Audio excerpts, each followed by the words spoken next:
जज सिर्फ 6 महीने तक इंसान फिर खुदाबंद बन जाता है। डबल डिग्रियां होल्डर झुकते और माय लॉर्ड कहते हैं। एतजाज एहसन ने जजेस पर तंज के नश्तर बरसा दिए।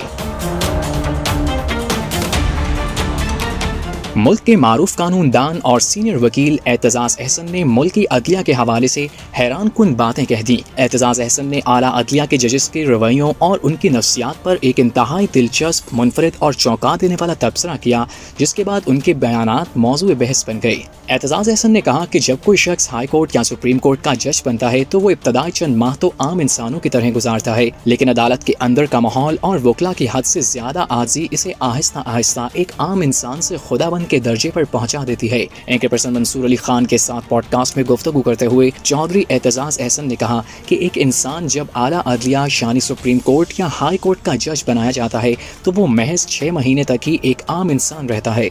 इन्होंने इसके पीछे की वजह बताते हुए अदालती मंजरनामा खींचा और कहा कि आप खुद देखें कि एक जज के सामने रोजाना हफ्ते के 5 दिन सुबह 8:30 बजे से दोपहर 1:30 बजे तक क्या होता है। मुल्क भर से पढ़े लिखे, सूट टाई पहने, डबल डिग्रियां होल्डर्स वकला आते हैं और सारा वक्त तकरीबन 6 घंटे अदालत में खड़े होकर जज के सामने झुकते हैं और मुसलसल माय लॉर्ड कहते हैं। एतजाज एहसन का ये भी कहना था कि इस पूरे माहौल में किसी भी बड़े से बड़े या पढ़े लिखे वकील में इतनी हिम्मत या जसारत नहीं होती कि वो जज के सामने खड़ा होकर उससे इख्तलाफ कर सके या खुलकर ये कह सके कि आप गलत कह रहे हैं। जब जज कोई गलत बात भी कह रहा हो तो वकील ये कहने के बजाय कि आप गलत हैं, इंतहाई आजी से हाथ बांधकर कहता है कि माय लॉर्ड, शायद मैं अपना मौक़िफ़ सही अल्फाज में आपके सामने अदा नहीं कर सका।